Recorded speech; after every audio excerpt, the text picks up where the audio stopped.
السلام علیکم ورحمۃ اللہ وبرکاتہ۔ دوستو، آج کا ہمارا ٹاپک ہے قوم لوط اور ان کا انجام۔ اللہ تعالیٰ نے جب حضرت لوط علیہ السلام کو نبوت سے سرفراز کر کے قوم لوط کی طرف جانے کا حکم دیا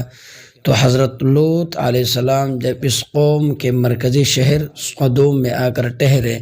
تو دیکھا کہ وہاں کے باشندے بدکاریوں میں اس قدر مبتلا تھے کہ الامان والحفیظ، دنیا کی کوئی برائی ایسی نہیں تھی جو ان میں موجود نہ ہو اور کوئی خوبی ایسی نہ تھی جو ان میں پائی جاتی ہو۔ دنیا کی سرکش بد اخلاق اور بد اطوار قوم کے دوسرے عیوب و بدکاریوں کے علاوہ یہ قوم ایک خبیث عمل ہم جنس پرستی میں مبتلا تھی۔ محققین نے اس قوم کے بے شمار جرائم اور ان کی اخلاقی پستیوں کا ذکر کرتے ہیں، مگر ان کے سب سے بڑے جرم کی وجہ سے جو اللہ تعالیٰ نے ان پر عذاب طاری کیا تو انہیں نیست و نابود کر دیا۔ حضرت لوط علیہ السلام جب اس قوم میں پہنچے تو آپ نے دیکھا کہ وہ قوم ہم جنس پرستی میں مبتلا تھے، جو قابل نفرت فعل ہے، جس کی بدولت اس قوم نے شہرت و دوام حاصل کر رکھی تھی۔ دوستو، مورخین نے اس قوم سے متعلق جس کی طرف حضرت لوط علیہ السلام کو بھیجا گیا تھا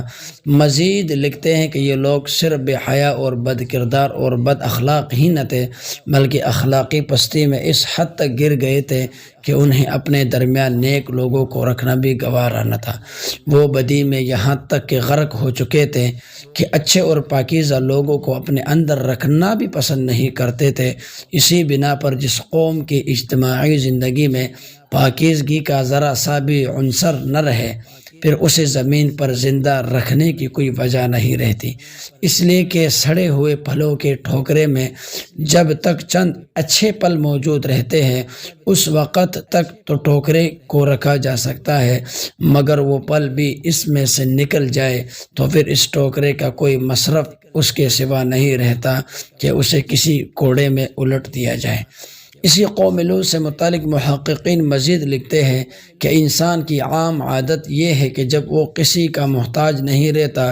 تو پھر سرکشی کرنے لگتا ہے۔ قوم لوط کو بھی خدا تعالیٰ نے نوازا تھا اور ان کے لیے اپنی نعمتوں کے دروازے کھول دیے تھے دوستوں، لیکن اس کے باوجود بھی انہوں نے اللہ تعالیٰ کی نافرمانی کی۔ تو دوستو، ان حالات میں حضرت لوط علیہ السلام نے ان کو ان کی بے حیائیوں اور خباثتوں پر ملامت کی اور شرافت اور طہارت کی زندگی بسر کرنے کی رغبت دلائی اور حسن خطابت، لطافت اور نرمی کے ساتھ جو ممکن طریقے سمجھانے کے ہو سکتے ہیں ان کو سمجھایا اور نصیحت کی اور گزشتہ اقوام کی بدعمالیوں کے نتائج اور ثمرات بتا کر عبرت دلائی، مگر ان بدبختوں پر متعلق اثر نہ ہوا، بلکہ الٹا حضرت لوط کو مخاطب کر کے کہنے لگے، بے شک یہ پاک لوگ ہیں۔ قوم لوط کا یہ مذاقیہ فقرہ تھا، گویا حضرت لوط اور ان کے خاندان پر طنز کرتے اور ان کا مذاق اڑاتے تھے کہ بڑے پاک باز ہے، ان کا ہماری بستی میں کیا کام۔ یہ ناصح و مشفق کی مربیانہ نصیحت سے خیز و غضب میں آ کر کہتے تھے کہ اگر ہم ناپاک بے حیا ہے اور وہ بڑے پاک باز ہے تو ان کا ہماری بستی سے کیا واسطہ، ان کو یہاں سے نکال دو۔ دوستو، لوط علیہ السلام اپنے قوم کو مخاطب کر کے یہ بھی پیغام دیا، یعنی تم ایسی قوم ہو جو حد انسانیت سے گزر گئی ہے، یعنی تمہارا اصل مرض یہ ہے کہ تم ہر کام میں اس کی حد سے نکل جاتے ہو۔ جنسی خواہش کے بارے میں بھی ایسا ہی ہوا کہ خدا تعالیٰ کی مقرر کردہ حد سے نکل کر خلاف وضع فطری میں مبتلا ہو گئے، لیکن قوم ایسی تھی کہ آپ کی کسی نصیحت پر کان ہی نہیں دھرتی تھی اور برابر بے حیائی کے کاموں میں مصروف رہتی تھی۔ تو دوستو، اللہ تعالیٰ نے ان پر ایسا عذاب لایا، اللہ تعالیٰ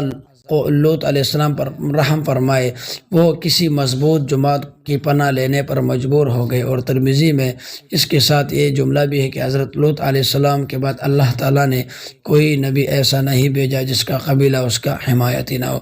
خود حضور صلی اللہ علیہ وسلم کے متعلق کفار قریش نے ہزار طرح کی تدبیریں کی، لیکن آپ کے پورے خاندان نے آپ کی حمایت کی۔ دوستو حضرت عبداللہ ابن عباس رضی اللہ تعالیٰ عنہ سے منقول ہے اس واقعے میں جب قوم لوط ان کے گھر پر چڑھ آئے، اور یہ کس وجہ سے چڑھ آئے آپ کو وہ وجہ بھی بتا دیتا ہوں۔ قوم لوط بہت ہی زیادہ فحاشی اور عیانی میں آ گئے تھے۔ حضرت لوط علیہ السلام نے اللہ سے دعا کی تو اللہ تعالیٰ نے دعا قبول کی اور فرشتے بھیجے جو بہت ہی زیادہ خوبصورت بن کر آئے تھے۔ قوم لوط کو جب معلوم ہوا تو وہ ان لڑکوں کے ساتھ جو کہ فرشتے تھے حضرت لوط علیہ السلام کے گھر میں سب مل کر آ گئے اور کہا کہ ہم ان لڑکوں کے ساتھ بدپہلی کریں گے، لہٰذا ان لڑکوں کو ہمارے حوالے کر دو۔ حضرت لوط علیہ السلام نے ان کے سامنے آ کر بہت ہی نرمی کے ساتھ منت کرنا شروع کر دی، لیکن وہ نہ مانے۔ پھر قوم لوط نے ان لڑکوں کے ساتھ ایسا فعل کرنے کی کوشش کی جس پر اللہ تعالیٰ بھی ناراض ہوتے ہیں۔ تو دوستو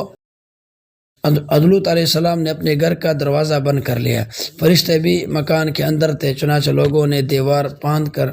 اندر گھسنے کا اور دروازہ توڑنے کا ارادہ کیا، اور جب فرشتوں نے حضرت لوط کا یہ اضطراب دیکھا تو حقیقت کھول دیا اور کہہ دیا کہ آپ دروازہ کھول دیں، ہم ان کو عذاب کا مزہ چکھاتے ہیں۔ دروازہ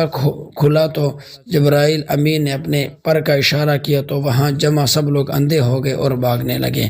اس وقت فرشتوں نے بھی حکم رب حضرت لوط کو کہا کہ آپ رات کے آخری حصے میں اپنے اہل و عیال کو لے کر یہاں سے نکل جائے۔ تو حضرت لوط علیہ السلام اپنے اہل و عیال کو لے کر نکل گئے